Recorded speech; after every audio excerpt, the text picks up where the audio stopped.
We are here. We can start the meeting with the Pledge of Allegiance.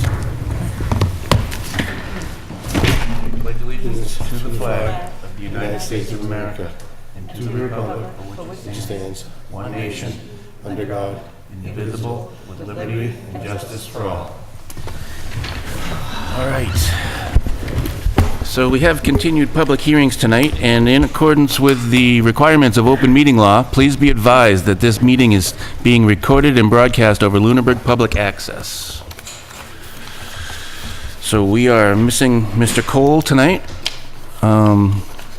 Is there any public comment not related to the public hearings going on tonight? No public comment.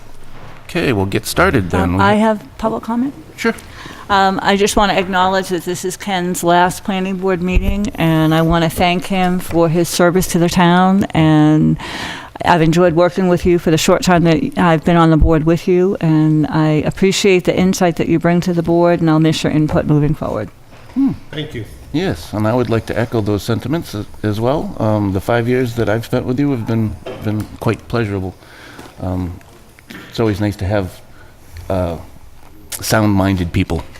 Thanks. It's been educational and enjoyable and sometimes trying, but overall it was a great experience, and I'm sure that the new board members will do just as good. Thanks. Great, thank you. So first off, we have an appointment with the Lunenburg Veterinary Hospital, 109 Mass Ave, for a waiver request. Is that applicant present? Please. Hi, Kyle Flingstrom, 3 Maysfield Road. I'm approaching the board asking for a waiver of a site plan approval for my veterinary practice. I'm expanding it from just 109 Mass Ave to 111 Mass Ave as well. I'm going to be moving my surgery and dentistry operations to that building, and I'm asking for a waiver of site plan approval because the only changes that we're going to make outside the building is to make a walkway or improve the walkway that's between the two buildings. Okay. You don't intend to increase your patronage? People park required? Well, just purchasing that property, we've added 5 parking spaces, and it's working out really well for my employees to park up there, and the clients will still be able to park at 109 Mass Ave, and with the improved walkway, there'll be a nice walk up to the building. And it just purchasing that property has increased my parking spaces by 5, and we're not planning on adding any services at this time. We're just making more space for the clients that we already have. Okay. Mr. Chairman? Sure. I do have a couple questions. I had an opportunity to review the decision from the Zoning Board of Appeals, and I just want to confirm, you indicated that the number of employees is not changing? It's correct. So it's yourself, an assistant, and a technician? That will be working at 111, yes. Okay. Right now, Okay. we are all crowded into the 109 Mass Ave facility, and Okay, so you're not increasing in the number of employees, you're just dispersing them in different locations? yes, Okay. And you also indicated during the hearing that you were interested in possibly looking at 24-hour services or increasing to weekends? well, just to run a veterinary practice at a property in Lunenburg, you require a special permit, and I asked that the special permit allow me to, sometime in the future, if I decide to, be open 24/7. That's not in the immediate plan, and I was told at the hearing that they wouldn't really discuss that, and if I wanted to be open 24/7, I would have to bring that up at a later date. Well, what it actually says is the board members felt that this issue would be addressed by the planning board. Oh, okay. Under Well, site plan review, so that's why Yeah, I'm so asking the question. I'm not asking for 24/7 business right now. Okay, so you're not looking to increase the hours? That's and you're not correct. Okay, because that was one of the things that came out during the hearing, and they felt that that would be addressed by the planning board. So I want Okay, to well, make sure that's that change a is non-issue at this point. Okay. We're not increasing our hours or our number of employees.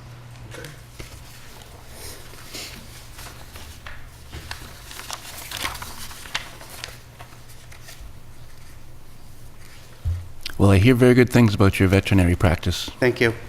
I appreciate the business in town. So I would make a motion to approve the request for the waiver for site plan review with the stipulation that the number of employees not increase and that the hours do not increase. Second. Any discussion? All in favor? Aye. Aye. Aye. Excellent. Thank Thank you. you. Thank you. Okay, moving on to our public hearing continuations. So 151181 Leominster Shirley Road is up first. I stole Tanner's package.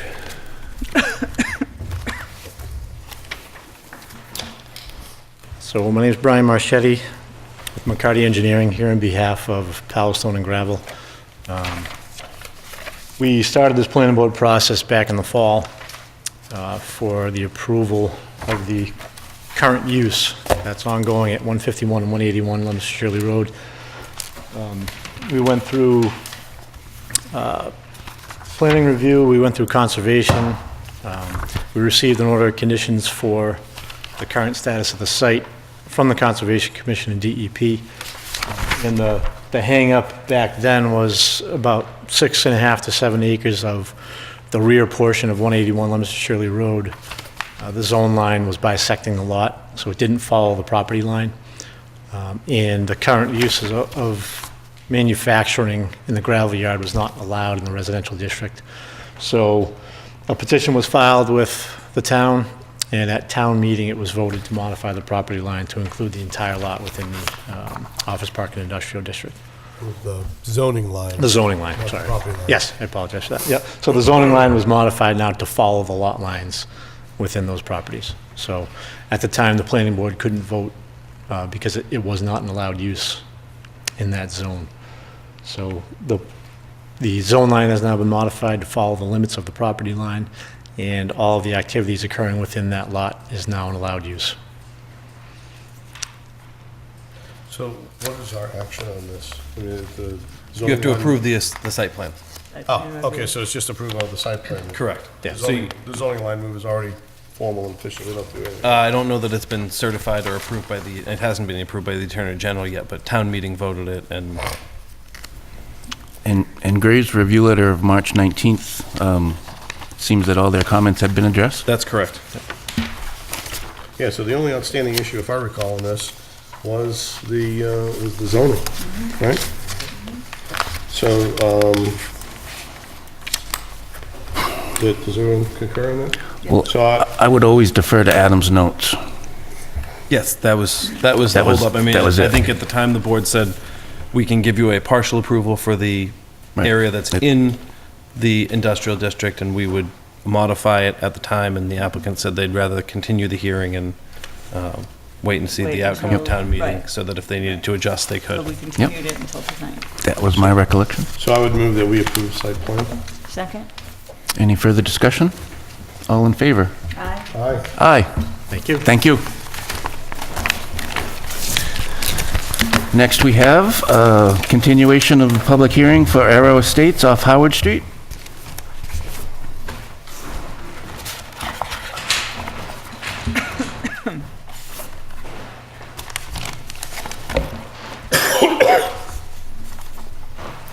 Good evening. Good evening, Mr. Chair, members of the board, town council, town planner. Thanks for having us back again tonight. If you want me to just jump right into it, I'm happy to. My name is Don Bornstein. I'm attorney for the applicant. My office is Johnson and Bornstein. We're located at 12 Chestnut Street in Andover, Massachusetts. Feel free to jump right in. Great, thank you. So you'll recall we had a fairly lengthy session with the board at a special meeting not too long ago, 2 weeks ago. And I had 4 items on my homework list coming out of that meeting. One was to address potentially outstanding peer review comments from the final peer review letter that had been done in this. I believe Member Bertram had brought us through that letter, and we had agreed to provide documentation showing that those notes in the final peer reviewer letter were addressed. Wes Fleece, the project engineer, is with me tonight. He's happy to recap for the board what's been submitted since then. We believe we have done what was asked of us on that, and Wes will present that to the board. We were asked to provide a full set of plans in a PDF format, and Wes will talk about that. We did spend a fair amount of time discussing the town forest access, which is part of our settlement agreement, one of the terms of things we are to provide to the town and for the board for the project. And there was a request that we relocate and revise the town forest access. We've done that. We submitted revised plans, and I'll save it for Wes to get into the details of that, but we've changed it into a parcel that would be owned by the town. We made it 40 feet wide, and we've relocated it to an area that sounds, from our discussion last time, sounds like it's going to make a lot more sense than the original proposed location. So Wes will bring us through that. And then lastly, we heard from a number of neighbors to the property at the last hearing session, and there were some specific concerns about impacts. There's sort of an in-holding piece or 2 in-holding pieces that sort of dig fairly deep into the middle of the project site. We had offered to the folks in attendance and told the board that we would be willing to meet with neighbors and do a site walk, even if that was if folks want to do that. We actually had a great opportunity to meet with a number of folks who would come to the meeting following the hearing session. We went downstairs, and many of the folks who were in attendance, several of them anyhow, came in and spoke to us, and we reviewed their issues with them. And in response to the particular issue about the sort of visual screening, we've actually, between that hearing session and now, we proposed through the planner and town council that we would be amenable to a condition in the decision where we would ensure a 10-foot wide vegetated buffer be provided to the properties at 440 and 442 Howard Street. Maybe when Wes has the plans up, you'll be able to see that. You can see those properties sort of, there's a deep run of 2 properties, just the way their setup goes. They're surrounded by our subdivision lots, and certainly the folks from one of the properties were concerned about the possibility that we might cut the lots, clear the lots right up to the edge of their property line. Those houses are situated pretty close to their own property line. We thought it was reasonable to offer a vegetated strip, so we'd either create or maintain a 10-foot vegetated strip all along where the property sort of surrounds those 2 properties. We'd provide that, and we'd be willing to accept that as a condition. Wasn't something we had covered during our settlement discussions, but it seemed like a reasonable way to address the concerns that we heard outside the last session. Super. So with that, unless you have questions for me, I'm happy to turn it right over to Wes and let him get going. Yeah, just, the 2 concerns that I heard voiced was that vegetative buffer or visual buffer, but they also had a concern about water flow off the property into their property, both during construction phase and post-construction phase. Was there anything discussed about that? Sure, I can't say that issue was highlighted separately outside the meeting. We certainly discussed it during the course of the last hearing session, and I believe Wes addressed it partly through describing what the stormwater drainage system in the project, and maybe he can talk about that as he presents the other items. The real reason I ask is I knew the previous residents there, and they had serious problems with the water drainage from that site just while they were doing the test holes and so forth. So I just wanted to make sure that was going to be covered. Sure, and I'll let Wes hit that when he's great. going Thanks. on these other items. I know he touched on it at the last hearing session, but if we want to highlight that as well tonight, I think it's worthwhile. All right, thanks. And Mr. Chairman? Yes. Through you, one other issue that was raised was traffic controls. And we talked about the fact that the traffic study didn't show an impact, and we talked about the updated study And we talked about the fact that we're looking at striping and signage. I don't know if you've given any consideration to any other type of traffic control, or if you could touch on that. And we'll see if we can talk about that some more, too. I know we spent some time at the last hearing session on that, Okay. and pointed out the fact that we did have both an original comprehensive study and an updated study for the last submission to the board, and that did recommend various the traffic improvements, conditions. Okay. So we made a laundry list for Wes, and if he's ready to jump on it, we'll let him get going. Great, thank you.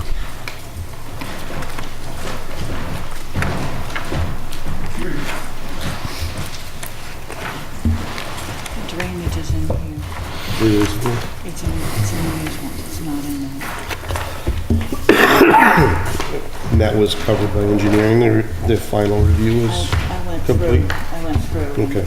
Yeah, he's ahead of you. Try to make it easier on you guys. Super, thank you.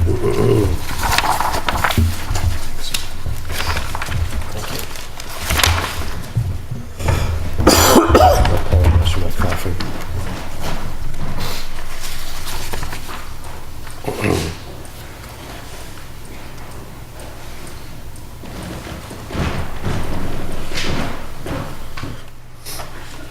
Again, Wesley Fliss, Whitman and Bingham Associates. As Don stated, the first item I'll talk about is the couple of outstanding items in the peer review letter that I know Mrs. Bertram had asked to make sure we pointed out how we made those adjustments to the plan. And so we sent over the 10 sets of design plans, and I know they're a ton of paper, but I want to take out the two details that point out the two items that were asked for in the comments. I know at the last meeting I showed you the drainage report that was updated and dated after that last letter from Ross Associates. Yep. These two details show the solid pipe on the wick drain detail that was requested by Ross Associates. And then the second detail talks about the gasketed joints, piping within the drainage and any kind of groundwater installation. So that was the other comment that was, if I recall, there was 4 comments, 3 of them addressed by either the changes in the plans or the stormwater report that we saw at the last meeting. And the 4th item, I think, had to be a condition of approval by the board. I think it was a recommendation by Mr. Johnson, and I can take a quick look through that letter, but those are Well, the... there was one other, Yep, go ahead. but I think in looking at these plans, I believe it's addressed. It indicated that in the impervious barrier details, that dams should be installed for all pipe trenches within groundwater, not just those greater than 12 feet. But I went through a couple of the subdivision plans, and it appears to me that you did address that. Okay. Can you just confirm that? Yeah, I mean, what comment, do you remember what comment that was? You know what? 'Cause I have the,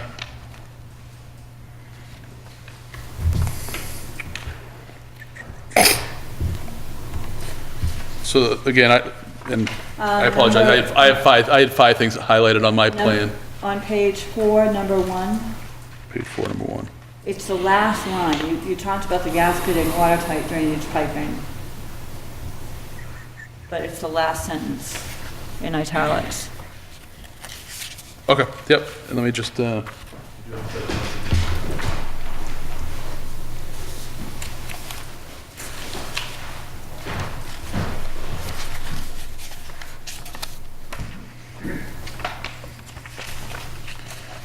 so on all the sets of plans, the last 4 pages are the notes and the details where a lot of the information is on. And so that's where a lot of that, for instance, if I'm looking at Aero States 1, the details that I gave you tonight were on sheet N2, 2 details there. These all, are these still the same? No, they're all different. All different? Oh, let's see. This is N2.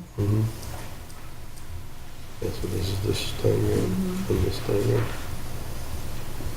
Right, and so, like I said, the wick drain detail and the drain sewer trench detail are on that page of that. Right, this is the impervious barrier within the trench. Okay. Yeah, see, this one, Okay, so you Yep. did. So if you look for deep pipe trenches and then greater than under- 12 feet and all pipe trenches within Correct, groundwater. under the impervious So you barrier did. within the trench, Yeah. correct. So all three details are on that page. Yep. And so that should take care of the first item that we were talking about.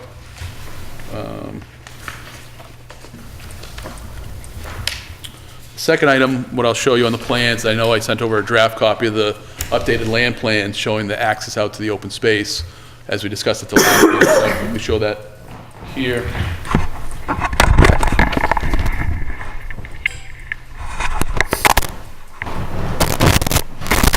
And so at the last meeting, we had shown an easement, a 20-foot easement here at the edge of Aero Estates 8 and Aero Estates 5. There was a request at the last meeting that we make that strip of land wider and also make it a strip of land that will be deeded over to the town. And so we revised the plan on Aero Estates 8.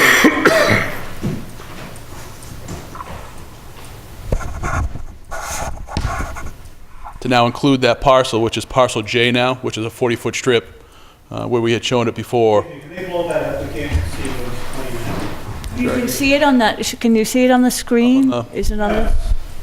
Yep. And so where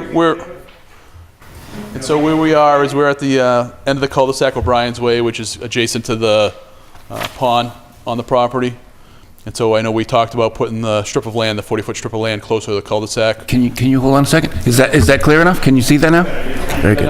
Okay. Thank you.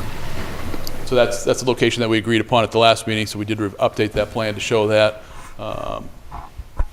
and that location there. So I think everybody was in agreement to that location. I think that was what everybody was looking for. Where's Do you have that? any questions in regards to the location there? Do we? It's not here though.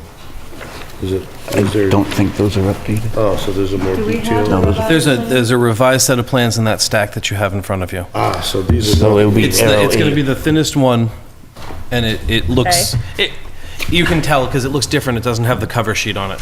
Okay.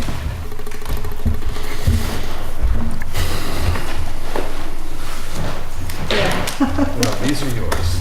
Okay. I'll take Tanner's, actually. Oh, thank you. 'Cause I've got-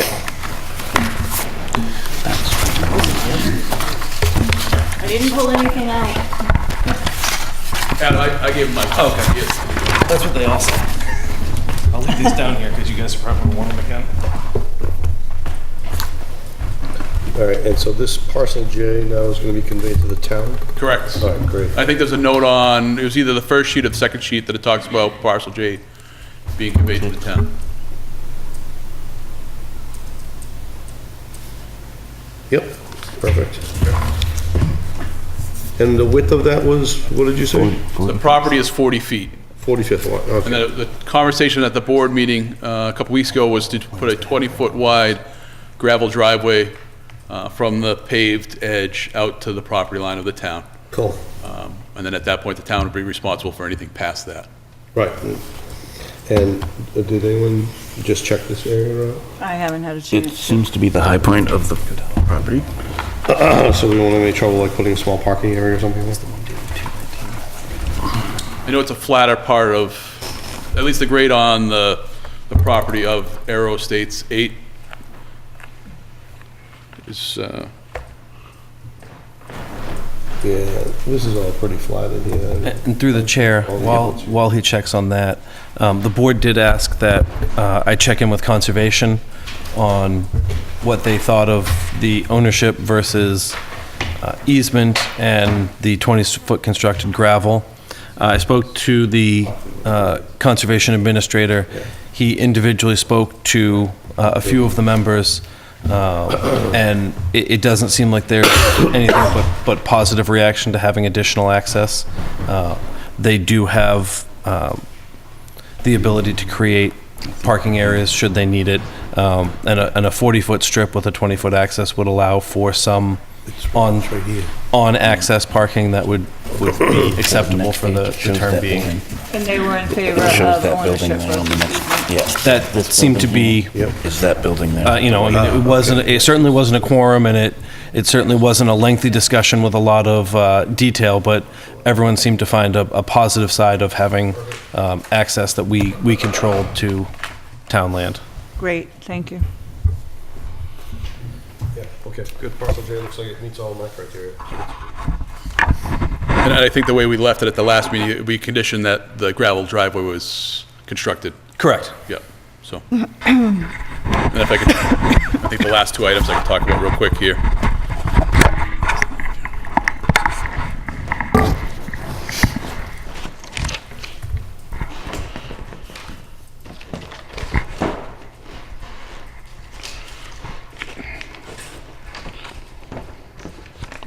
So we'll talk about the two properties, and I think it's 442 and 444, 440 Howard Street.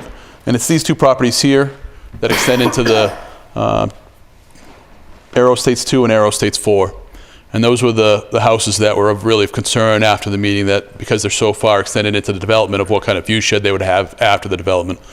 And so that's what Mr. Borenstein said, that the proposal is to have a 10-foot vegetative buffer around the exterior of their properties left in its natural state to help with their already existing, especially on this side, they already have a fair amount of trees on their property. The way they built their houses, they built it closer to the east of their property, so there's less of a natural buffer on their property too. So we're trying to help double that buffer that they have there now. With regards to the stormwater issue with those properties, as part of the peer review that was done by Ross Associates, they made us look at each individual property to make sure that there wasn't any further impact after the project with regards to runoff onto their property, making sure that there was no additional water going there. They do have some wetlands that run through their property, so we can't stop all the water that goes to that. Obviously, we can't dry out the wetlands, but we're required to meet or slightly decrease the amount of water. That's the peak rate of runoff going to their properties afterwards. And so part of that review that was done by Ross was to make sure that the basins there were designed such that they're not seeing any additional runoff to their property. The 10-foot buffer will be deeded so that whoever purchases the property has to maintain that 10-foot buffer? Yeah, I mean, that would be the intent, correct, Don? Yeah. And is there any possibility for the homeowners on 440 and 442 to add vegetation to that 10-foot buffer if they choose to do so, even though it's not their property? Could they put in, say, arborvitaes or something of that nature to enhance the buffering? On their own property, for sure. Well, on their own, the trouble is, the back of 440 is almost 10 feet to the property line. There's very little room to put any buffer there. But if you had another 10 feet and you could put something up, it's basically a backyard with a stone wall, and then it's the unbuffered property. If they had the ability to put maybe arborvitaes or something up above that stone wall, that would give them some additional shielding. I know the property well because I've been there many, many times. I know it was a sensitivity. You know, we heard that concern both at the meeting and in, I think, a very productive discussion we had after the meeting with those homeowners. I think the intention of Mr. O'Brien is to do that thing. I think he explained it to them outside the meeting at the last day we were here.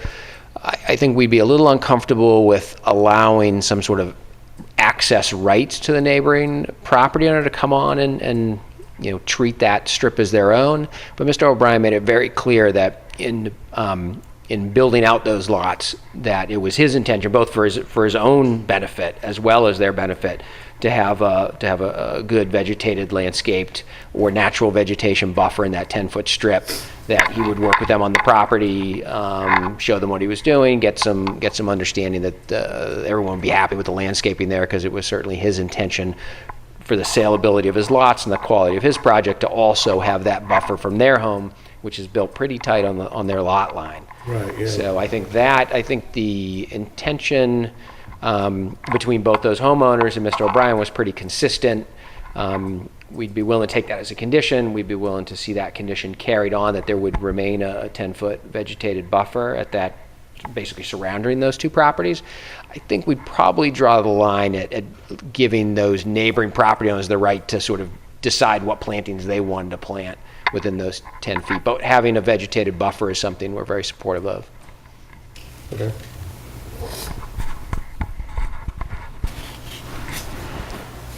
Any more questions in regards to those two pieces there?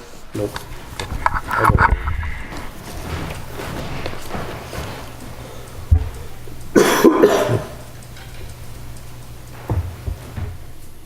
And I think the last item had to do with traffic. So I know at the last meeting, we did talk about the traffic and how all along that Mr. O'Brien is agreeable to any of the recommendations came up through the two different traffic reports. As we see it too, is there's really no, when they did the traffic analysis, they take into any future developments that are in the pipeline at the time in that area. There hasn't been any future development in that immediate area that would be taken into account in that traffic study.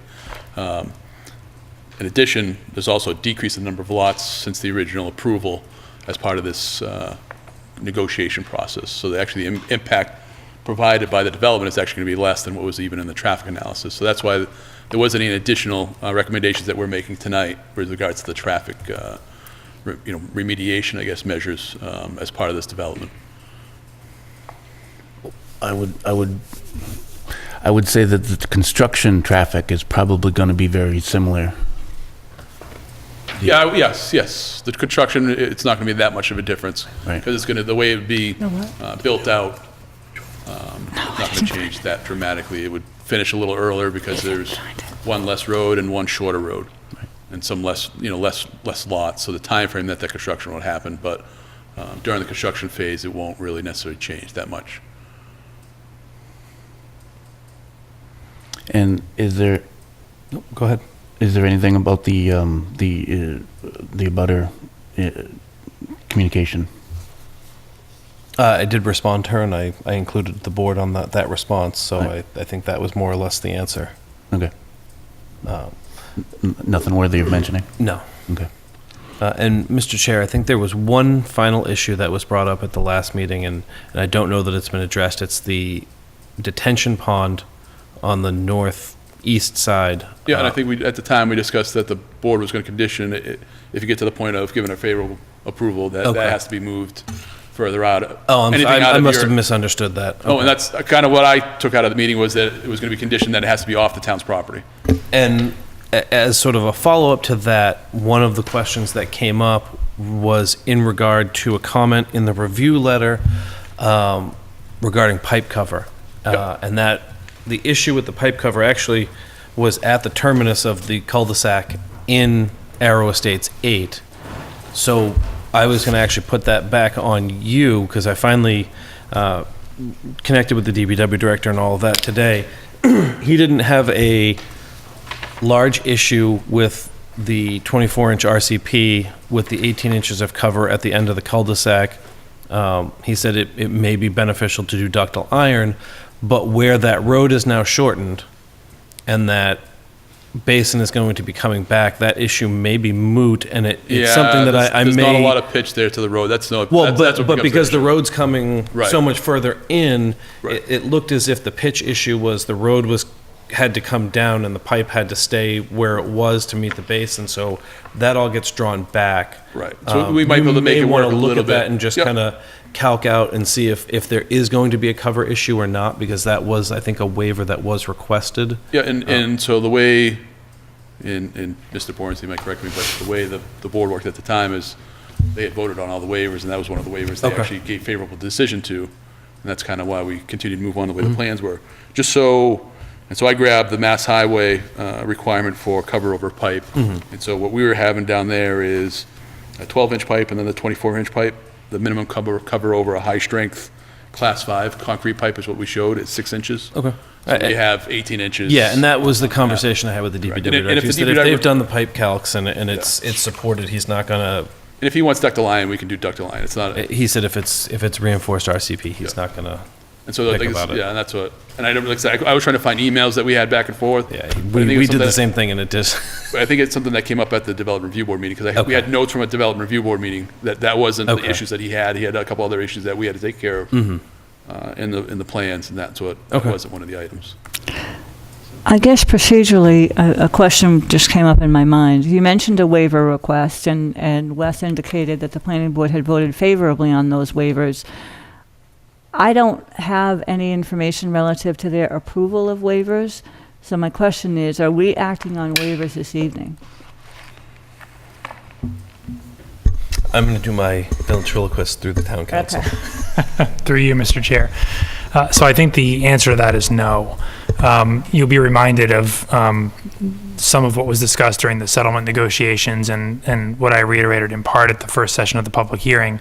The court had overturned the denial by the board and therefore essentially issued subdivision approval. That was appealed, and the town, through settlement, resolved that appeal. Opted not to pursue it any further. So the subdivisions are approved as we stand here today. The purpose of the remand was to discuss these additional conditions and commitments that were made as part of those settlement discussions. So what I would foresee the board doing would be, when it sees fit to vote on the application before it, it's really voting these additional conditions, and we can walk through them. I've made notes as we've gone along over the past meeting and a half or so, and that's what the decision will be. But there's no need to vote the waivers again. There's really no need to approve the subdivision again. It's been approved. It's simply conditioning it appropriately. Okay. Through you, Mr. Chairman, one more question. A question on, last meeting, we talked about the fact that the whole stormwater system will be owned by the developer until such time as the town accepts the roadways. So one of the questions that I have is the maintenance and the maintenance of the stormwater structures. Will that be a condition? And what, I'm assuming we will follow the maintenance requirements of the drainage analysis that was done. And I don't know if we just reference that in our conditions or how we do that. Because I want to make sure that that occurs, because stormwater is a concern in this area. I'm not sure which Adam you're asking. Either one, it doesn't matter to me. In general, it would be a condition. I'm sorry? Is it in general, if you're going to condition it, it would make the most sense to reference the O&M plan outlined by the engineer, because that's what is its purposes. Okay. I don't know if Attorney Costa has any further. No, through you, Mr. Chair. So I'd agree with that. The challenge, of course, for any planning board is that you as a planning board have no authority to require the acceptance of a road as public. You can indicate that that's your intent, but ultimately it's a decision for town meeting. Exactly. So there's a possibility that, notwithstanding your desire that it be accepted, it might appear before town meeting and the town might vote it down. So it could be owned privately indefinitely. That's beyond your control. So it always makes sense to structure the decision such that the condition is that the owner and subsequently the owner's successors and assigns, whether that be a homeowners association or a condominium association, whatever the ownership entity may be, has the future responsibility for maintaining that. And of course, if it becomes accepted as a public way, then the town will take over that responsibility. Okay, thank you.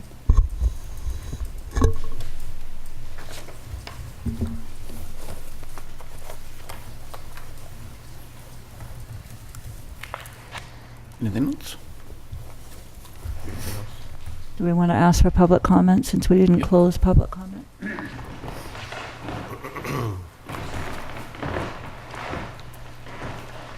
Have you got more to say? No? I would open it up to public comment if you don't have anything. I don't. Okay. Is there anyone else who would like to have a comment on the plans here? Yes, please. I just have a question. The strip of... No, I'm sorry, you do actually, yeah. Name and address. Hey, We remember. Jacob Steven, 440 Howard Street. Just trying to get clarification on the buffer. Are we adding to what's already there, or are we just maintaining what's there? My understanding is that they would maintain 10 feet off the property line undisturbed. Okay. That's my understanding. So, If we want to get clarification from them, that would probably be the best idea. Yeah, that's why I was trying to get something added to. sounds like you have been in my backyard, and you know there's not much there. Right, yeah. There's just- virtually, like, maintaining 10 feet now is just nothing there. Right. But he definitely true to his word. We talked about it afterwards, and was very helpful in listening to me and my concerns. So So you were pleased with the discussion I downstairs? was. Excellent. You know, I mean it. He was true to his word and maintained that. So I appreciate that. So yeah, just a clarification on that. Thank you. Thank you. So I didn't misspeak, did I? Is that actually, Do you want us to speak to that now, or wait Yeah. to the end of public? You can speak to it now. There was a question raised during public comment, so. So the proposed condition was to have a 10-foot strip for the purpose of providing screening, visual screening, and principally for the purpose of benefiting 440 and 442 Howard Street. And the proposal is to maintain the vegetation that's within the 10-foot, or if there is not existing vegetation in the 10-foot, to add vegetation. Okay. So there are definitely areas along this gentleman's property that are clear now that will be planted within that 10-foot strip to create a vegetated buffer. But where the natural vegetation already exists, we would be maintaining that. So we wouldn't want to disturb sort of mature vegetation if we didn't have to. If it's already been disturbed or it didn't exist, it would be added. super. So just to clarify, not to mince words, that the vegetative buffer is also meant to be a visual buffer? Yes, that's in the proposed condition that I've shared with the planner and town council. I think I note that the purpose would Very be, at least part of the purpose would be a visual buffer. Very good. Great. Thank you. Public comment? Please.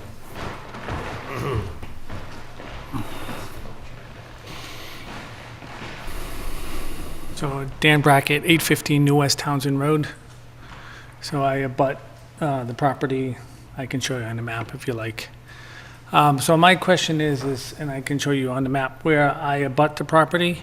I had seen this process. I've been there 15 years. I've seen this process kind of from the beginning, and had talked to Mr. O'Brien a few times about future access to for future planning and for access for into my property. And right now there's a retention basin in that area, if I'm using the correct terms. Okay. So I didn't know if there's anything that could be done to ensure for future planning or growth to have that accessible. I can show you on the map. Do you want to take the microphone with you and show us? That would be great. Try that. Thank you.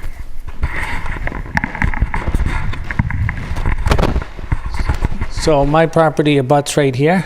Okay. And this goes all the way down to New West Townsend Road.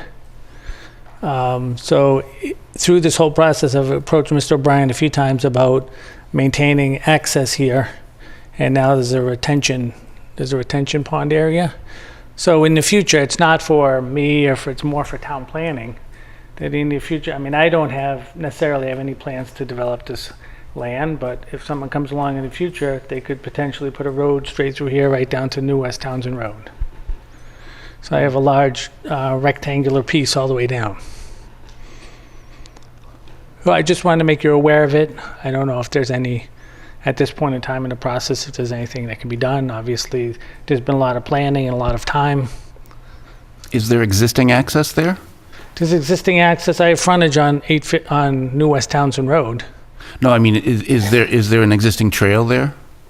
Yeah, there's a trail for kids and mini bikes and snowmobiles that kind of migrates through here over to, and it goes on to the state forest. Okay. That brings up a good question. Our subdivision regs do specify the importance of maintaining stone walls and trails. They do? They do. Yes, I agree. Oh, so what kind of validity can our regulations give to this gentleman's comment? I think in this instance, very little, only due to the circumstances. Yeah. If this were the first hearing on a new definitive plan, I think that the regs would require that there be some potential ability to foster a connection between properties, but I think based on the circumstances, we're sort of where we are. No, I understand. I mean, I had my land surveyed by Whitnam and Bingham 15 years ago, and they knew of potential development in that area. Obviously, privately, I was assured that there'd be it'd be included for overall, future development. And obviously that hasn't carried through, and now's not necessarily the time. I mean, I wasn't even aware of all the legal action that was taken, so. Okay, thank you for your time. Thank you. Thank you for your comment. Any further public comment? Okay. Just, I have a point question. I mean, there's nothing to prevent him from buying that corner house lot for a future expansion to that road system, would there be? That would be private The between the applicant? entities, Right, yeah. but there's nothing that would restrict that, right? As far as I can tell, nothing. And one would infer that if you were building a road, you could fill the detention basin in and redesign that drainage in some way, but Mm-hmm. Yeah, but it's outside the purview of the plan, so, okay. All right. So we, Close the public hearing, correct? And move that we close the public hearing. Second? all in favor? Any discussion? Any discussion? All in favor? Aye. Aye. Aye. So, I'm interested in the potential conditions. Yeah, so I know the two conditions I noted down here was a deeded 10-foot visual vegetation buffer for 440 and 442 Howard Street. And then we had said the stormwater system being maintained in accordance with the plan. But there was some other conditions I thought that you guys had come up with as well. well, there's gonna need, I have a couple, but I'd like to hear what Adam, if he's drafted some. Attorney Costa. Yes, through you, Mr. Chair. So I'm looking at my notes. I haven't drafted conditions per se, but I'm looking through my notes from the last session as well as what I've taken so far tonight. There was some issues that were raised at the last meeting relative to the mitigation and the peer review. It sounds like those have all been addressed, so there wouldn't be a need to identify those as specific conditions. Obviously, we'd be incorporating by reference the updated plans, meaning not the plans that the court approved. The settlement agreement requires you to approve at a minimum of that plan, but acknowledges that the purpose of the remand was to discuss the additional concessions that have been offered by Mr. O'Brien and O'Brien Homes and to work those into the approval. So certainly the fact that there have now been further updated plans submitted to incorporate those is appropriate, and we would reference the latest plans as the plans of record. We would want to structure the provision relative to the 40-foot wide access in such a way that we would require it to be deeded in fee to the town so long as the town takes appropriate action to accept it. But in the event that the town doesn't take the appropriate action to accept it, that it shall be, reserved in perpetuity for, non-development. And, you can't even require an easement in that instance because if the town won't accept it, the town won't accept it. Presumably that won't be a problem here. Number one, it's for conservation purposes, and so the Conservation Commission can accept that even without a town meeting vote. But of course, you always have the option of going to town meeting and seeking a town meeting vote, and the presumption is that town meeting generally takes land that's offered to it as a gift without any appropriation required for the acquisition. So, but we want to structure that condition such that you're protected either way. So if the town doesn't opt to purchase it in fee or acquire it by gift in fee, that it's still not going to be developed as future building lots. I had in my comments from the last meeting, and you heard it echoed again tonight, this concept of ongoing maintenance for all drainage structures. We'll work that in, and we'll note that in the event that the town acquires the roadways, that the interest in those drainage structures, easement interests or whatnot, shall be conveyed to the town as appurtenant to the roadways, and the town will then accept responsibility. With respect to that 40-foot wide access, also you heard said tonight that the gravel driveway will be constructed, and we would want to structure it so that the timing of that is appropriate. So constructed, prior to conveyance, when exactly in the scheme of development of these subdivisions, that's a matter for the board to decide if we want to specify that within the decision itself. see what else I've got here. The 10-foot wide vegetated buffer that we'll speak to. You mentioned before that you'd like that to be, I think the term that was used is deeded, but the point is it's going to be of record so that it runs as a covenant with the land that is binding upon successors and assigns. So whomever may acquire those house lots in the future, the last 10-foot wide swath of their land adjacent to the neighbor's property will be restricted and will have to be maintained as a vegetated buffer in its natural condition, and we have appropriate language that we can work in to address that. The language that I have, you heard Attorney Bornstein reference language that he had proposed to council and to the planner, so I've got it here in my email. He indicated that the applicant shall preserve or create a 10-foot wide vegetated buffer area along the subdivision's boundary with the property at 440 Howard Street and then at 442 Howard Street for privacy and for visual screening. So if that's acceptable, then we'll include that language as well.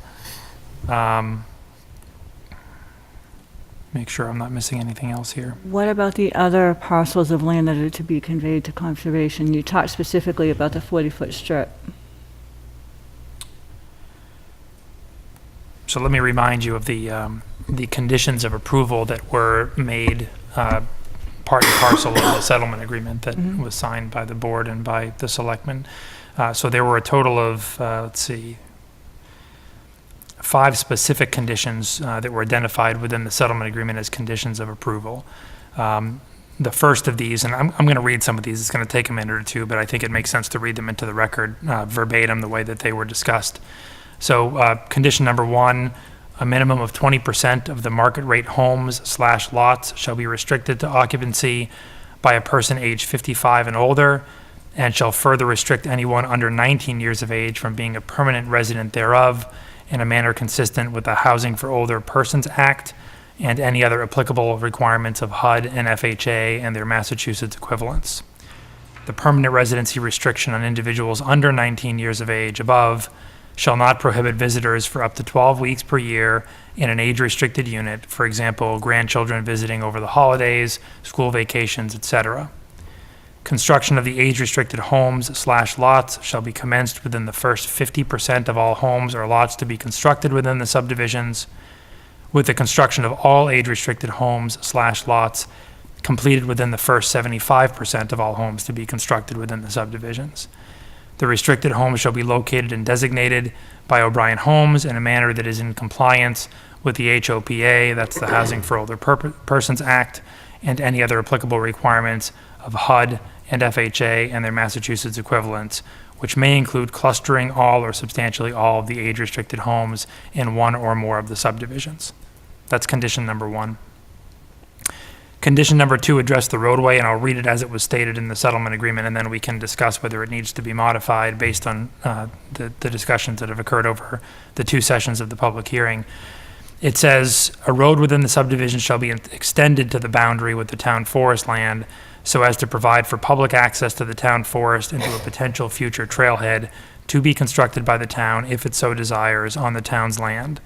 The roadway extension, i.e. to the boundary with the town forest land, shall be constructed concurrently with the remainder of said roadway, not at a later date. O'Brien Home shall cooperate with the town in identifying the exact location of the aforesaid roadway extension to ensure practical access to the town forest land.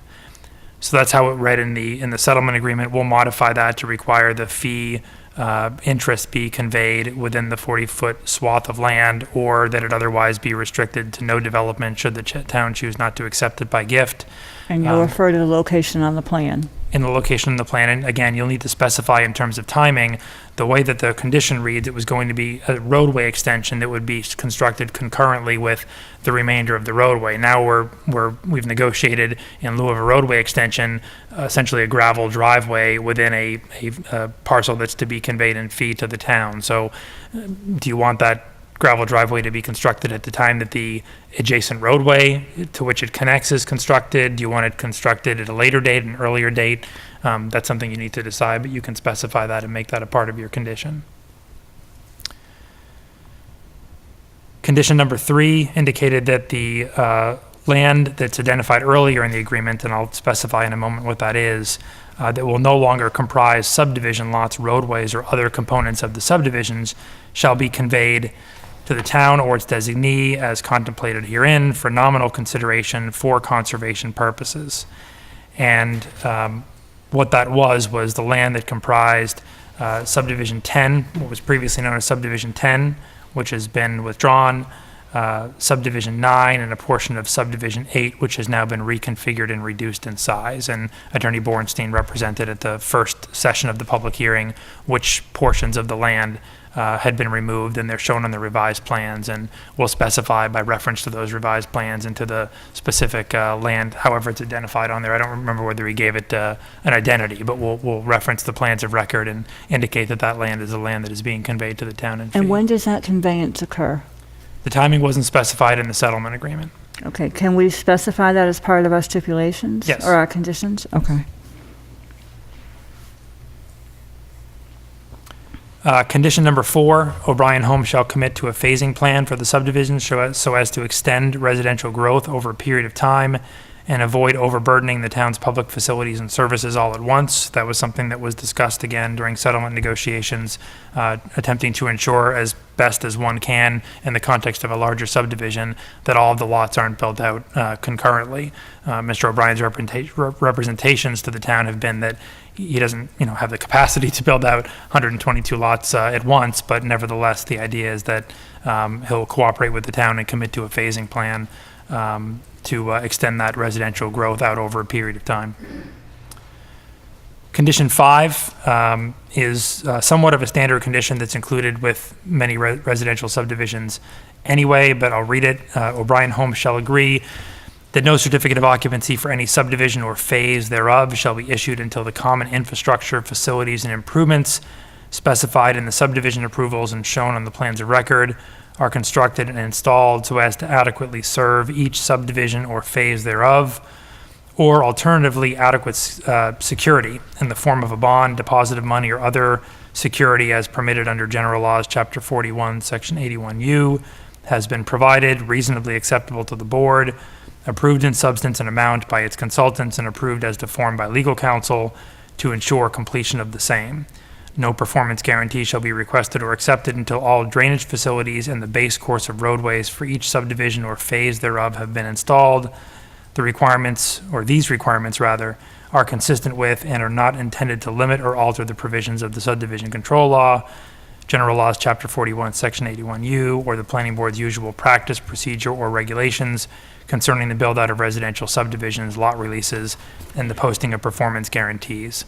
So that's how it reads. Again, that's not that different than the language you'd incorporate into most of your subdivision approvals. It simply requires that either the applicant fully build out the infrastructure, municipal services and such for the development before seeking a covenant release, for example, or that an adequate security be provided to the board so that in the event that the developer builds out 50% of the infrastructure and goes belly up or walks away from the development, you have some form of surety that you can utilize to complete the infrastructure. And how is the amount of that surety determined?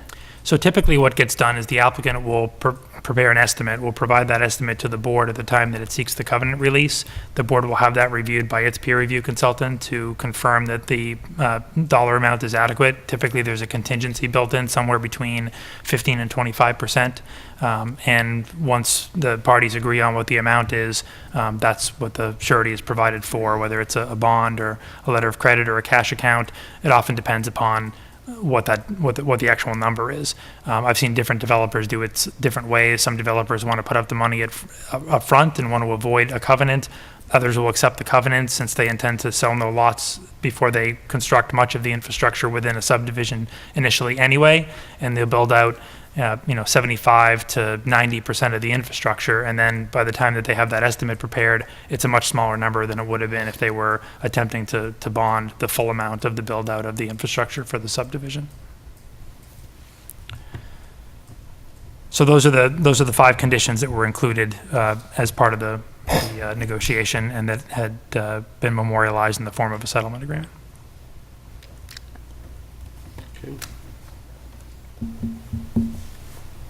I would like to expand upon the infrastructure one there. It's not just drainage, it's roadway maintenance, plowing, accessibility, any other utility or infrastructure, as well as drainage, right? The language of the condition speaks of, quote, common infrastructure, comma, facilities and improvements specified in the forthcoming subdivision approvals and shown on the plans of record. Okay. I did not even confirm that easements were provided for utilities that crossed other parcels that were not owned by the recipient of the utility. I assume that they would be there in a subdivision like this. Anytime anyone's service is dependent upon access to someone else's property, it's typical of having an easement. I was not clear on that, but, No, that's correct. I mean, so you've got a couple of different issues here. You've got multiple subdivisions, so there will be a potential need for cross easements within the subdivisions, depending upon or prior to the sale of individual lots, to the extent that those easements benefit the individual lots. In terms of whether there are easements that would cross over other properties that are not owned by the applicant, I don't know whether there are or not. The applicant, could certainly speak to that. I understand the public hearing is closed, but it's not new information. It's simply reflecting what is shown on the plan. Regardless, this board has no authority to grant easements in adjacent property or property other than what's owned by the applicant. If the applicant can't obtain those easements, and the applicant can't get the utilities, and the applicant can't build out the subdivision. I wouldn't expect that they would be off the locust property of the 8 subdivisions, but it's just the oddity of the multitude of not the project. Anything else? Question on the phasing. The settlement talked about a phasing plan, but we haven't talked about a phasing plan, and I haven't heard the phasing plan from the applicant. So if we're going to refer to a phasing plan, we should know what that phasing plan is. So there are a couple of ways that the board can address this, and I've seen it done really 2 different ways. One is that the board addresses phasing of the subdivision or subdivisions as part of its decision. Another relates to something else that was mentioned tonight, which is construction traffic. And construction traffic is typically discussed during some form of a pre-construction meeting that's held primarily with staff, but often with a representative of the planning board, at which time the applicant sits down, sometimes with its contractors or consultants, with the planning board, building inspector, police and fire chief, and discusses the particulars of project development, determines construction routes and things of that sort. Sometimes phasing is determined at that point in the process. So you can structure this one of 2 ways. We can craft a condition that becomes part of your decision that specifies that the project shall be phased and that phasing shall be determined through these pre-construction meetings, or the board could determine the phasing in consultation with the applicant as a potential condition, more specific condition of its decision. So a question for the planning director. The town, do we still have a maximum number of new building permits? We do not. We do not. That bylaw sunsetted decade I'm ago. sorry, a what? We used to have a maximum building permits that were issued in a calendar. We had a growth control bylaw that was based off the potential implementation of public sewer. And as part of the bylaw, it had a sunset date or based on the completion of the comprehensive wastewater management plan. And both of those items have passed at this point. And when the board at the previous May town meeting had done the update to the use table, that bylaw was deleted.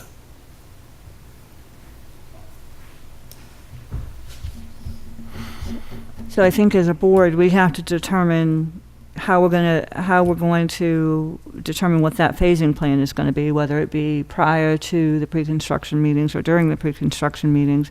We also need to talk about the conveyance of the parcels in 8, 9, and 10. When that would occur, whether it be prior to construction or whether it be within a certain period of time, or how that conveyance occurs.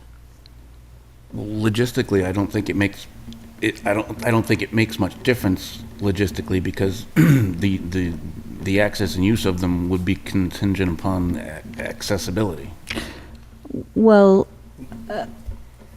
I mean, I think that they are contiguous with other town-owned land, so, and they do contain trails. So keeping those parcels, I would like to see it prior to construction. Right, so if they did estates 1, 5, and 8, that would give access to that earlier than if they did everything except 1, 5, and 8 and did 1, 5, and 8 last. Right.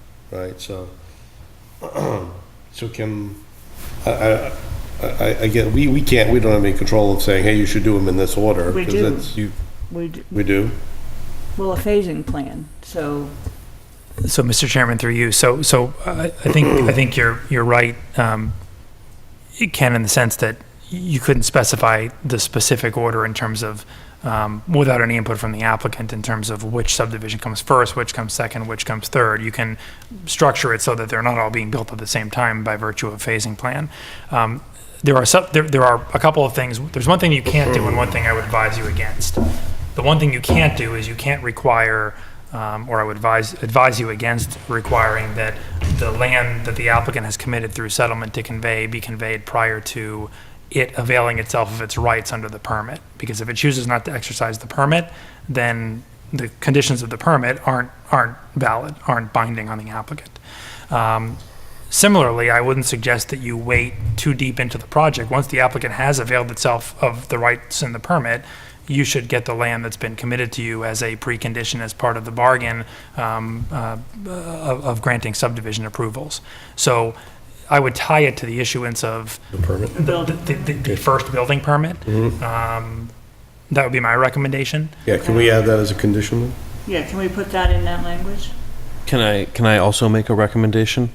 I think I agree with Attorney Costa on the larger parcel.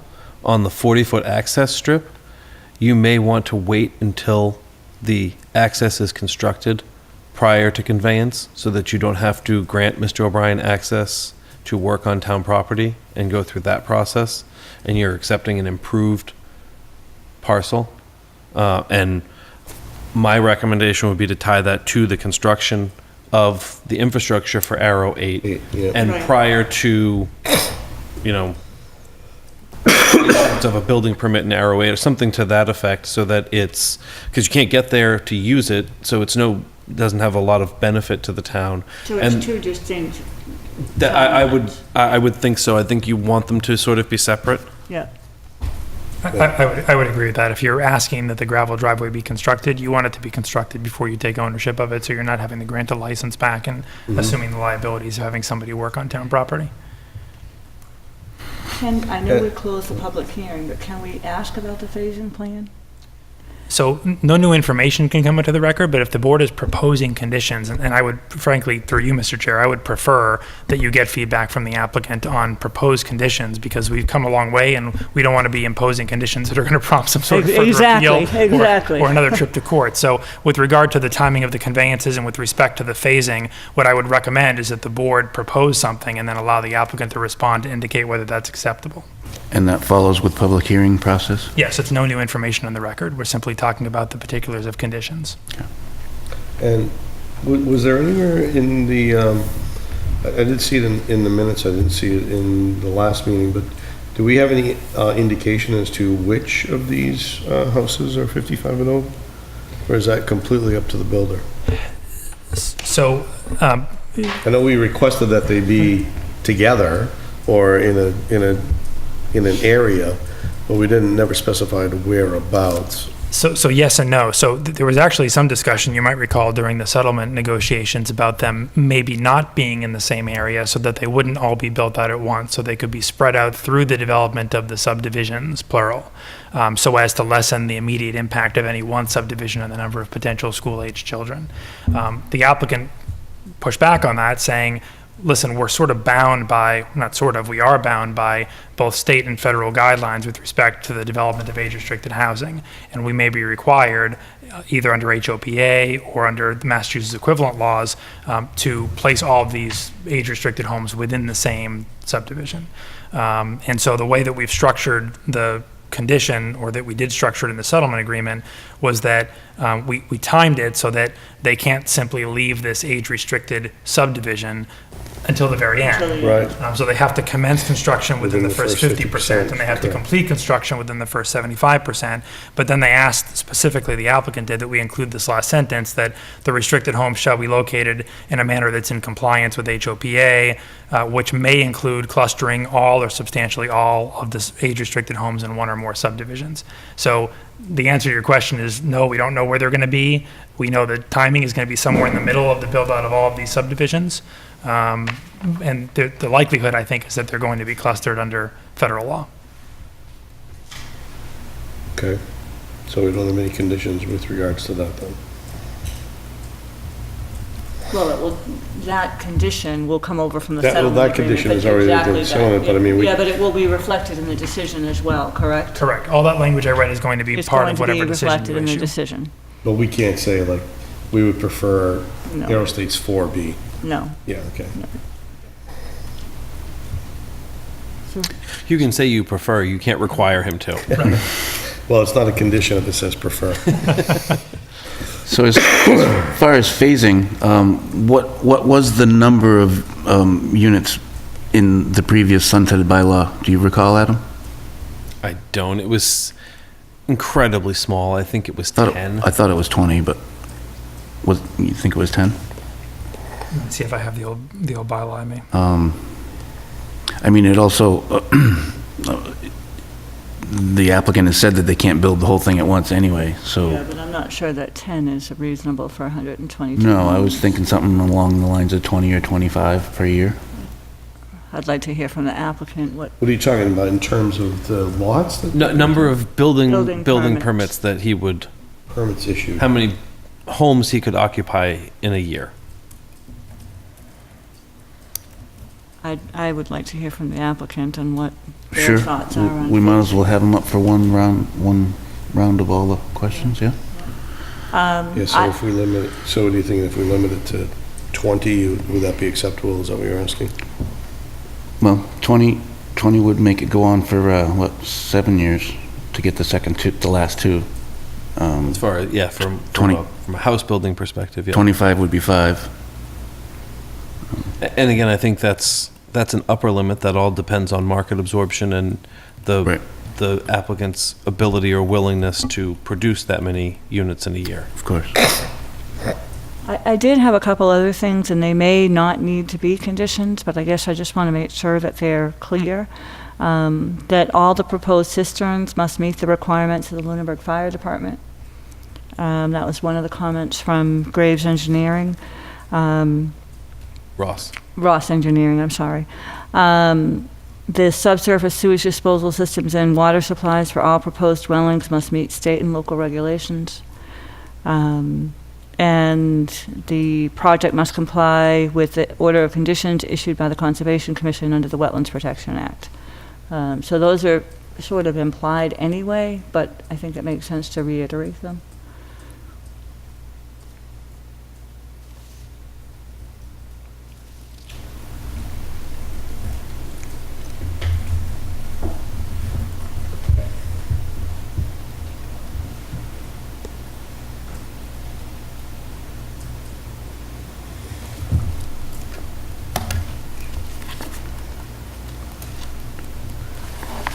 So if we can, I don't know if you're ready, Mr. Chairman, to ask the applicant for his thoughts. on phase. Well, what, are we missing any other major bullet points? Oh, I did have another thing. We didn't talk about the improvements in the traffic report. And I don't know if we need to put that. They talked about stop signs at each new intersection, a center line striping along Howard Street, signage with the words, intersection ahead 300 feet before each intersection, and both at West Townsend and New West Townsend intersection signs. So those were the things that I picked up from the traffic report. I want to make sure all of those are reflected in the development. So basically in conformance with all the recommendations from the traffic report? Are you reading from a particular? No, they're just my notes that I okay. went along the I reviewed the traffic. It is in the They're in the final 2008 report. Outend Yeah. Associates. That's fine, so we'll Yeah. incorporate Yeah. that. So the updated. I'll confirm with Adam that I'm working off the correct one, but I think I've got Yeah. it.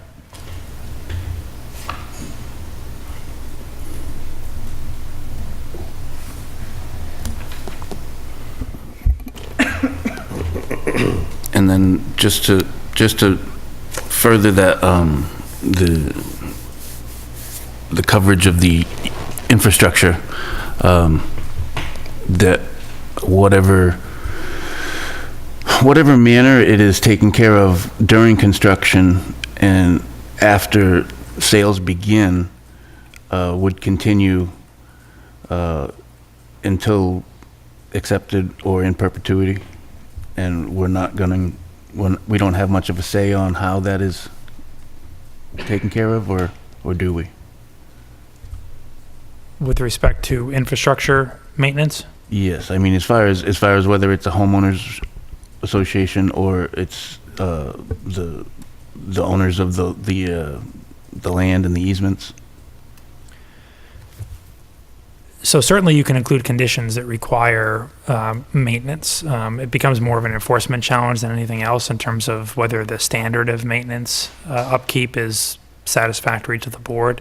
On the one hand, it's privately owned property, and the other hand, it's property that's being developed in accordance with a permit that you've issued. So you do have some authority there. There's going to have to be some form of ownership with some responsible party or association, whether the applicant retains the fee interest in the roadways, which is what I suspect would occur if the intent is to eventually convey that fee interest to the town, and therefore the applicant continues to be responsible until such time as it's conveyed to the town, or if that's if there's an unsuccessful attempt to convey it to the town, conveyed then to an association.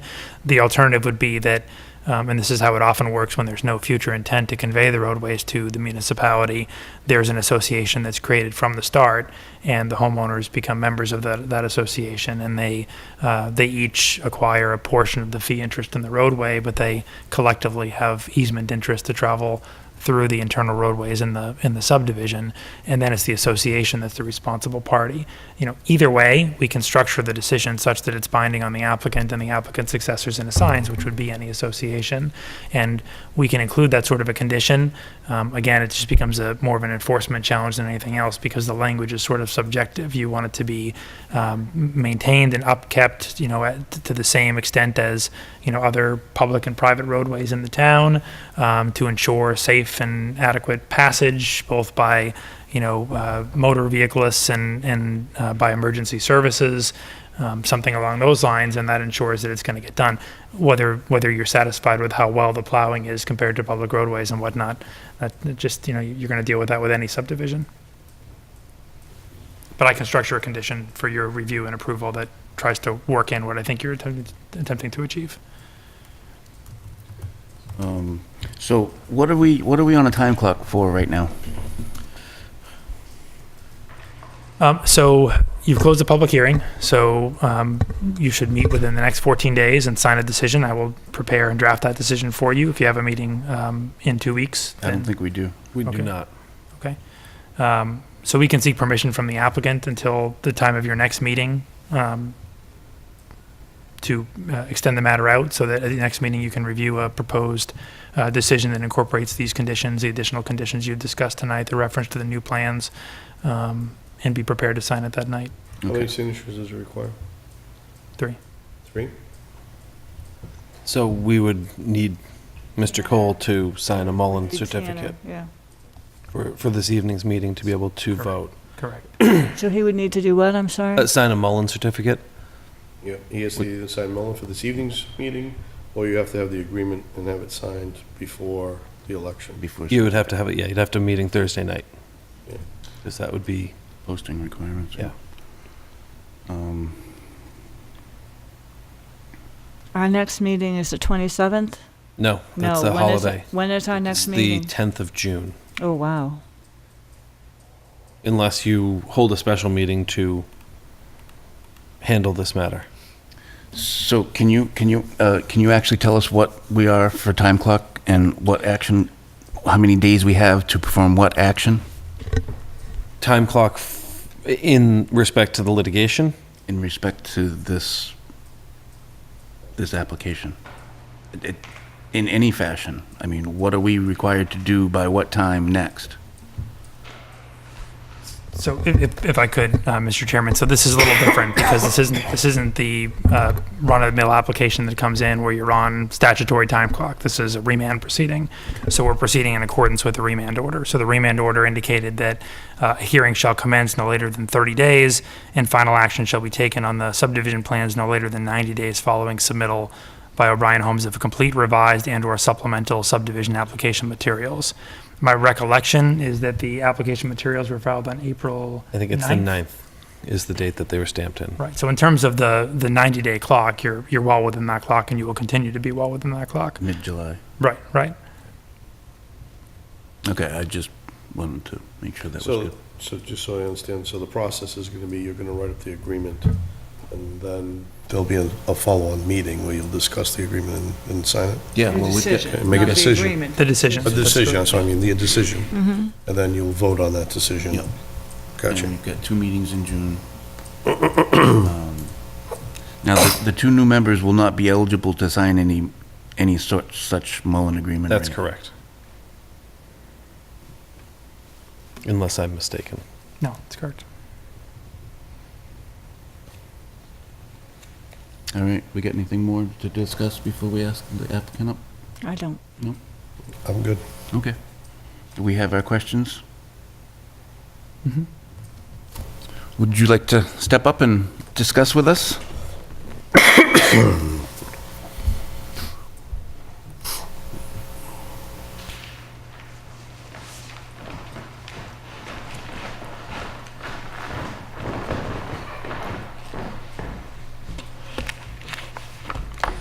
Don Bornstein, attorney for the applicant, 12 Chestnut Street, Andover.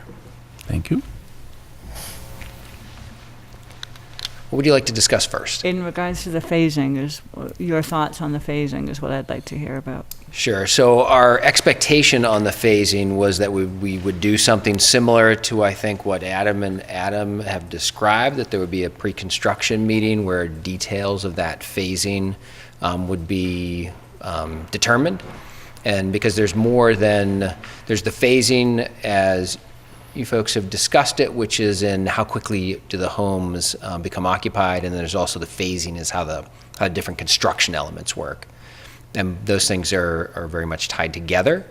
The construction element part of that conversation, we would definitely want to have town staff input, department director input, DPW, those sort of folks, to make sure that our expectation on construction phasing was consistent with theirs, fire, public safety, would all weigh in on that. So that's really where we would expect that phasing piece to really take detailed shape. And we've committed to do that thing through the settlement agreement and through the condition that's proposed there. So that was our expectation coming into this meeting on that. Was there any expectation on construction period, on the time, on maybe the number of units per year or anything like that? I don't think there's hard expectation on that. Clearly, we want to be able to build out units to some extent as the market dictates. In addition to that, this is, it's a large site. It's a community that will only bear so much of an absorption rate. The market here will only bear so much of an absorption rate anyhow. That's why we think a lot of that construction phasing will probably be more bottlenecked by the construction issues and the things that will be discussed during that pre-construction meeting. I expect those will probably take the lead on it. So those are our expectations on that. Okay.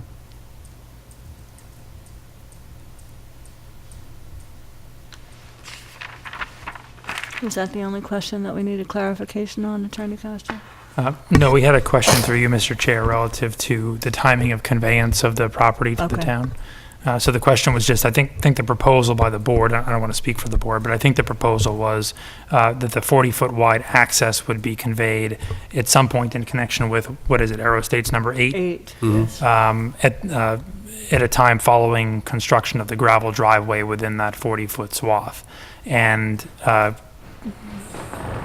somewhat differently, the larger parcels in the rear would be conveyed upon the issuance or prior to the issuance of at the time of issuance of the first building permit for one of the subdivisions.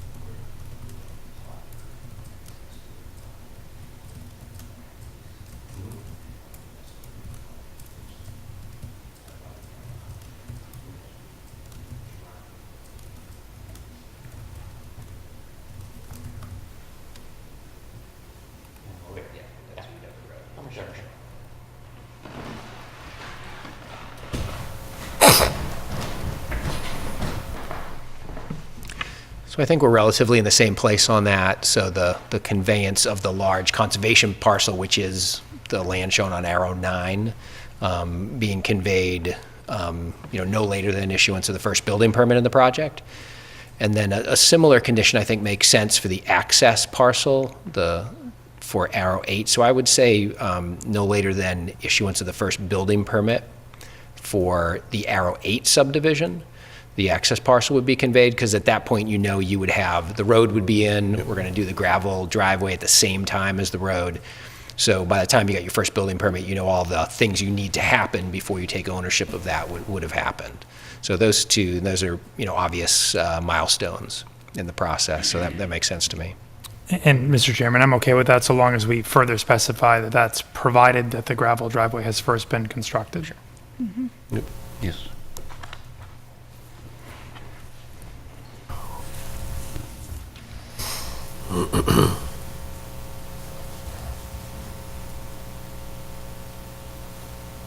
And if I could, through you, Mr. Chair.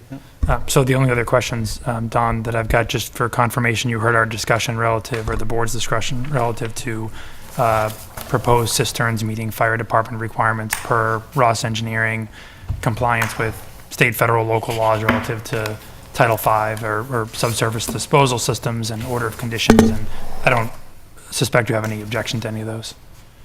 Yeah, I don't think you folks or the project team can change those, so if we just want to note that we'll comply with the other laws we have to comply with, I don't have a necessary objection to that.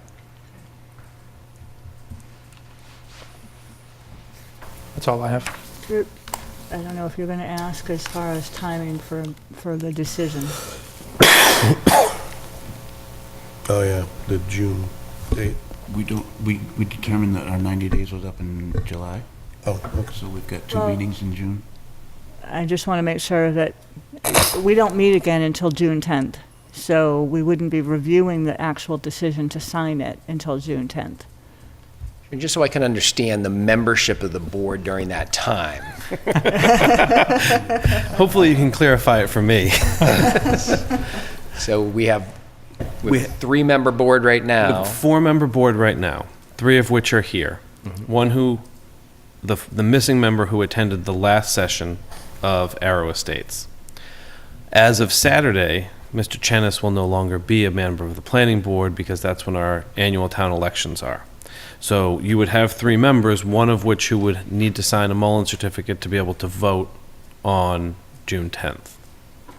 And this is the issue that was raised with Mr. O'Brien and maybe with yourself. I don't recall who I discussed it with, but that we had this flux of memberships, and with the complexity of the settlement agreement, there could be an overlap where we may lose a quorum on the group who was voting on it. It doesn't appear that that's going to happen, but I certainly can't force Mr. Cole to sign anything. So it would be up to his choice to do so. And at that point, you would have the 3 votes necessary if they all voted in the affirmative. By the players in my program, I think I agree with you. So I just want to make sure no one disagrees that we have the opportunity to still have 3 continuous members, one of whom would have to Mullinize themselves. And not an unusual process these days. So I think that gets us our procedural route there. I would ask, and it probably makes a lot of sense, that this when council is comfortable with a set of draft conditions, that be shared with the project council before that meeting. So if there's anything we want to highlight or point out to Adam before the meeting, we have an opportunity to do that, so we don't have to do it live at the meeting. Makes a lot of sense. A lot of times there's a word here, a word there, and I think you put two experienced attorneys on it who've done a lot of subdivision work, we can probably avoid any sort of loggerheads on just language stuff. I think on the general conditions and the process we're taking, I think we've made good cooperative progress consistent with our settlement agreement so far. So I would see that continuing, and just efficiency for the board's purpose. I think if Adam and I exchange some drafts of those conditions in advance of the final hearing session on this, or public meeting session on this, that we would we'd have a good, efficient meeting for that last session. Very good. And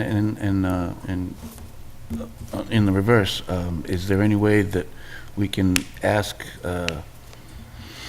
for whatever unforeseen circumstances, if by the end of the 90 days we have not been able to get 3 people together, or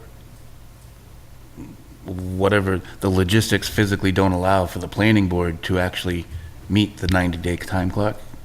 Is there anything that we can ask of the applicant at this moment?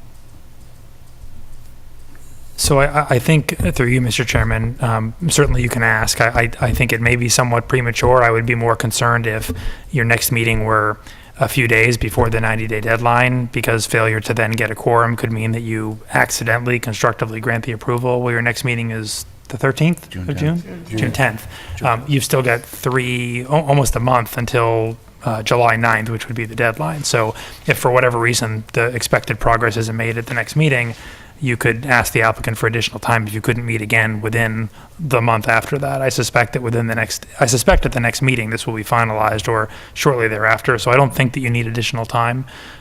We did update the court. We had a deadline within the settlement agreement for May 1st to provide an update to the court, which we did.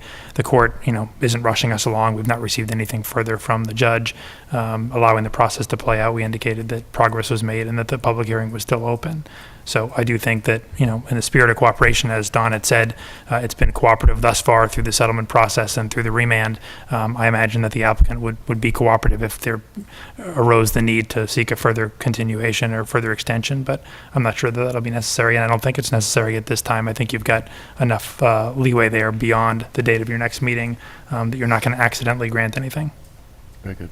No, I just wanted to cover bases just in case, because we're only going to have 3 members that are able out of the 5. Right, so there could certainly be a circumstance where one of the 3 is ill and doesn't show at the meeting on June 10th, and then we would need to ask the applicant for an extension. I typically advise boards I represent that they get an extension if necessary, if the deadline is about to expire, through the next meeting, and then go at least 1 week beyond the next meeting to provide for that flexibility in the event that a member is ill or they can't gain a quorum. But where you've got 3.5 weeks beyond, almost 4 full weeks beyond your next meeting, I think you're okay for now, and we can revisit it on the 10th if it becomes necessary.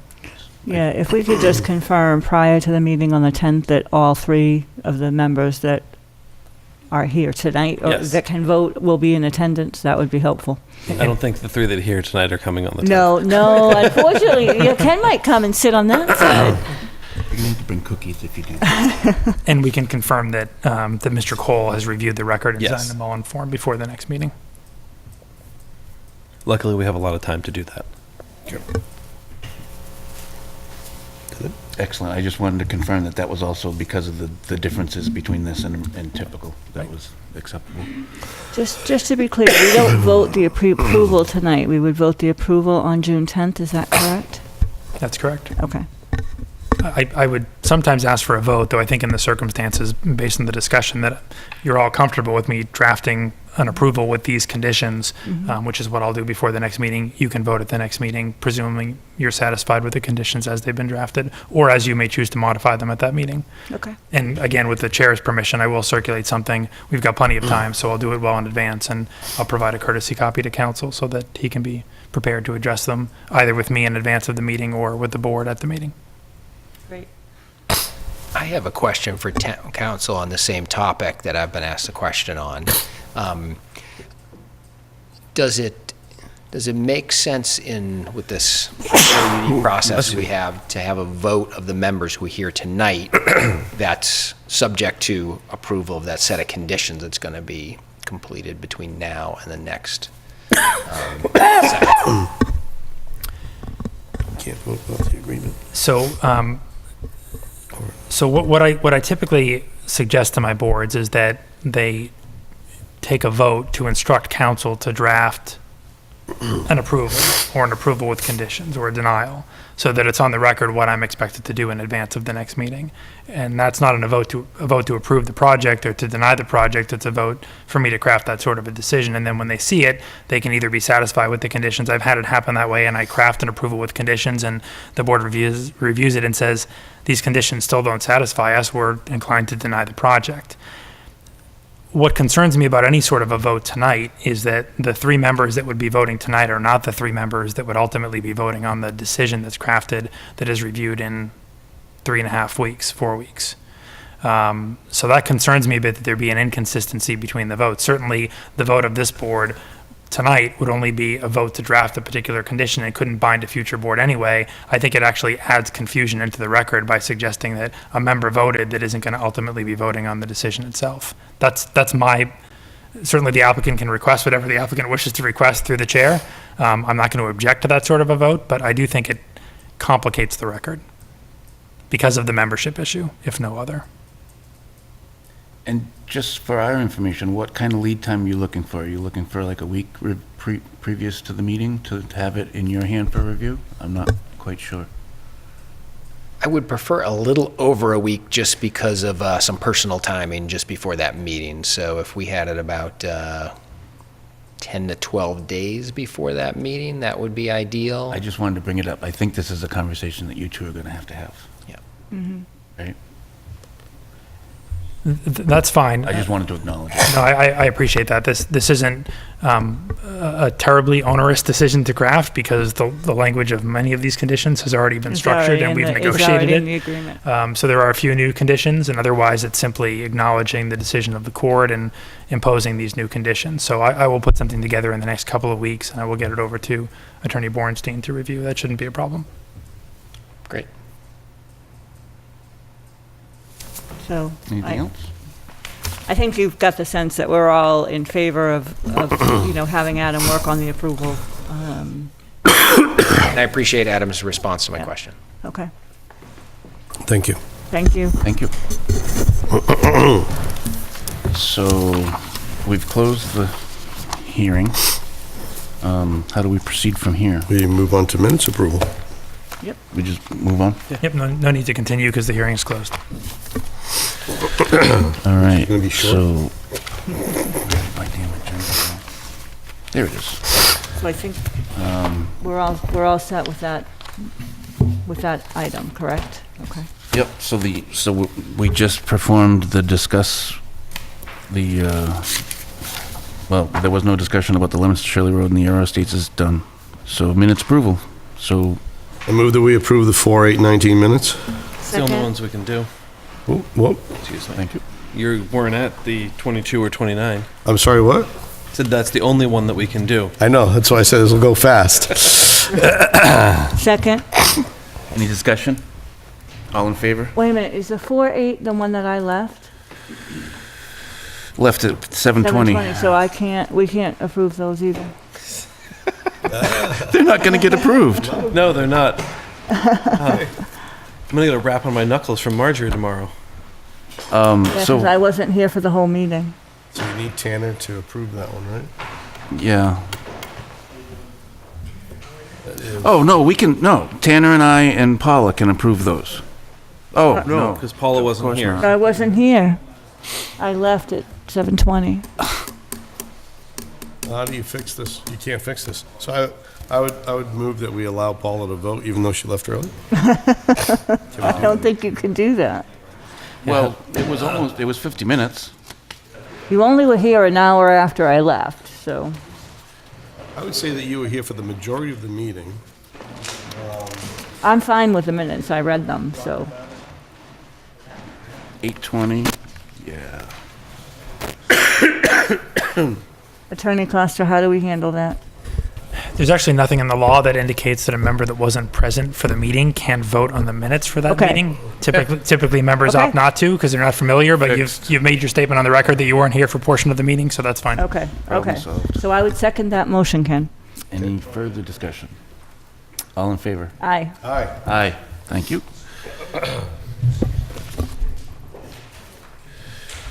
All right, since we cannot approve any of the more minutes, then we'll move right into committee reports.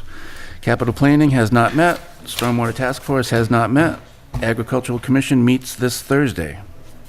MJTC, I unfortunately missed the last meeting, but I did announce that, at the previous meeting, I did announce that I would not be there from this point on, so you guys will elect a new MJTC person at the next meeting. I do want to say, unfortunately, I have a conflict with that meeting due to another commitment.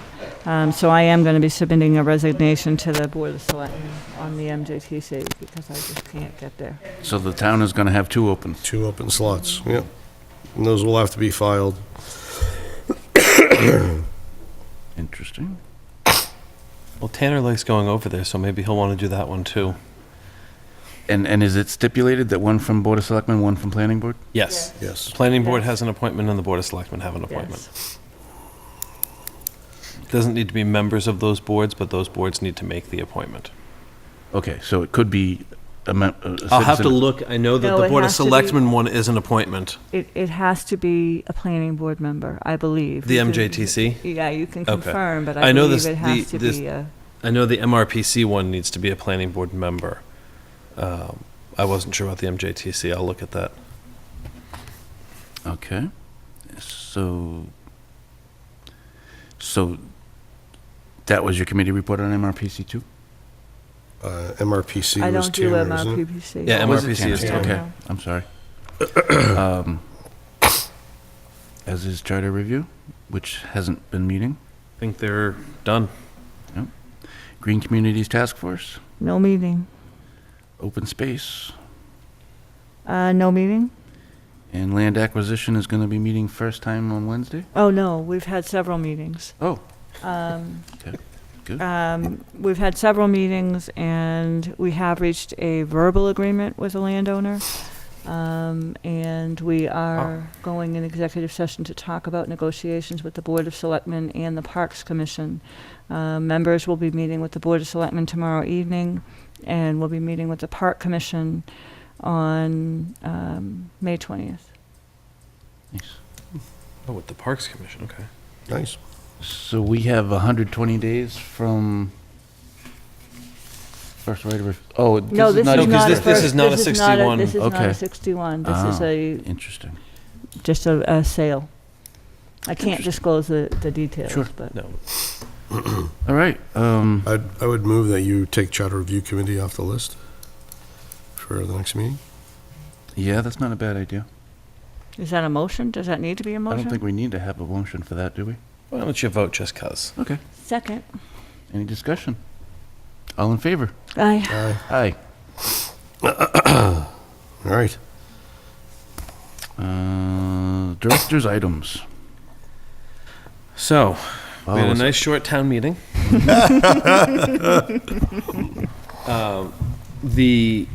Well, you were all there. You saw what happened. The marijuana regulatory bylaw passed. None of the prohibitions passed. The well-crafted update to 5.6 passed. So hopefully we won't have to deal with segmentation in the future. The citizen petitions, as you heard this evening, passed for the rezoning, failed for the solar, and were withdrawn for the townwide new use. The board was granted their money for the capital plan to enter master planning for the first year. I'm working on wrapping up a grant that is due next week for potentially another $50,000 to match that. I will say it's not an optimistic submission, only because the grant is a planning grant generally focused on changing regulations, not necessarily master planning. It is allowed by the grant, but if the grant were to be competitive, master planning is low on their priority list. So Never hurts to try, but not gonna stay up at night hoping that it comes in, because it's a long shot. And I think we heard a lot at town meeting about the desire to retain municipal land and what the impact on that is, and hopefully as master plan begins and we do some visioning, that will be echoed or refuted in some way that gives the board some direction as they craft the chapters of the master plan to focus on how that theme plays out through the plan. I think that's been a discussion that's been happening for at least the last 4 years, if not longer, about what the reality is of maintenance and retention of municipal land, and what benefits may be to moving parcels along in ways that people can put their heads around. On the master plan, through you, Mr. Chairman, I was going to bring it up under ongoing items, but you talked about the visioning sessions, but there needs to be an RFP to go out to bid on this. Correct. And I'd like to have the board at least see that RFP and be able to provide input, because I think it's important that we know exactly what work we want done for this amount of money and what our priorities are. So I think that needs to be an agenda item, and I had also asked that we eventually talk about the economic development. Yeah, what I wanted to do is wait till we have a couple of things, the earth removal and all that, and where marijuana took so long. I think it's sensible. I'll send those out on Monday when members are elected, and that way the new board is stepping right into that, and that'll play off of the next item, the Economic Development Committee. We talked about holding off until we had 5 members and where they were. Earth removal permitting, there's been a desire to shift it from the Board of Selectmen to this board. The previous board was amenable to that. It's something we would shoot for the potential fall town meeting to take place, and doing that shouldn't be too difficult. It's not a huge shift, but I'd hate for this board to put in some work to have a new board come in and say, oh no, let's change all of this. So all of that will start to roll out next week, and I can send it to the members who are on the board tomorrow if you'd like, and you can start digging through it. But I thought the discussion was better had with the full complement who would be here for a while. And I agree with that. I just want to make sure that we see that RFP and we have an opportunity to talk about it. And I think what I might suggest, and I'd look for a motion for this, is that the board place it as an agenda item, discuss what items they'd like to see, and forward that to the town manager as part of a memorandum, and let her develop the RFP around that, and then return it to you. Because with the RFP, there's a lot of legal and procedural mumbo jumbo that gets stuck in there. That's going to be the same regardless, and if you give her some direction, it'll make it easier for her to craft that together. I'm fine with that, so- whether we do it as an agenda item, whether we have a workshop. Either way, it's going to be on an agenda, but I think that would be my thought on how it would be most economical in as far as time. Do you want to make that motion? I would make a motion that we place an item on the agenda to discuss the RFP related to the master plan at a future meeting. Second. Any discussion? All in favor? Aye. Aye. Aye. And then I did have one thing that's not on here. It's a scheduling item. If the board wants to talk to Unitil, or not if, Unitil came to our last meeting and the board said, we'd like to do a field trip and we'd like you to see this. And I spoke to the forester who was here at the last meeting, and she said, oh, well, we're still working on the maps and we'll mark the trees. And once we have that, we want to go out and do the walk. Okay. I'm assuming Saturday mornings are generally the best for most people. It doesn't particularly work for me, but I was just going to say, in the summertime, it may not work for me. okay. So I was I mean, are Saturday afternoons available for folks? weekends are I'm tough. gone most weekends. So You're better off. Well, doing I a mean, week what's summer? night. You're talking after school ends? Are you talking No. Once As soon Memorial as- Day well, hits? if it ever gets warm, I will be. That's a big if. I will be gone from It Lunenburg stops for raining. every It weekend. stops So, after work is fine with me because Okay, so- it will be staying later. But weekends are extremely tough for me. Okay. So if we tried to do a 6 o'clock on a Tuesday sort of thing, or a Monday, an off meeting Monday, something like that, that might work for folks. Yes. I know some of us work a little further away than the rest of us. And do you have trouble getting here for 6 o'clock? Okay. On Tuesdays and Thursdays. Well, I'd hate to add a third day to. Hey, my fault. My own fault. So I'll reach back out to them, and when they have something, we'll try and set something up for a Monday that we can go out and just do that. And that's what I have for tonight. All right. So notices and communications have been scanned to us. They have. And thank you, Marjorie. So the meeting schedule, as we've already discussed, June 10 and 24. Are there any, well, obviously, we need the conditions on the 10th. Correct. We don't have anything currently. I did meet with a developer who is interested in a large parcel in town. What he wants to do is not, I think, anywhere in our bylaws, so he may be coming to talk to the board about potentially looking at rezoning or doing something within, and I say rezoning, I don't mean rezoning the parcel, but creating some kind of use in conjunction with the board, if the board was amenable to his proposal. He may just pack up and go home after our meeting, I'm not really sure. Well, that would still require a town meeting. Yes, it would. And, he's indicated he's not worried about timing, but it would be one of those things where he needs to start talking to you before anything. And he may look to come in June. He kind of left with his head down, so I don't know what the reality of that is. And other than that, we don't have a lot on the horizon. Okay. So I Well, there's expect a lot that- of time between now and June 10th. Correct. so- And I expect that June 10th, we can start talking about solar. We can start talking about parking calculations. These are things the board's expressed interest in moving forward, either in the fall or at the next annual. And those are things that, take some time and some discussion and some perspective from the membership of the board. All right. So ongoing items? Just mentioned them. Yeah. Yeah. Master plan. Any public comment? Seeing none. Any board comment? Again, thank you very much. My going away party will be next door. In 4 minutes.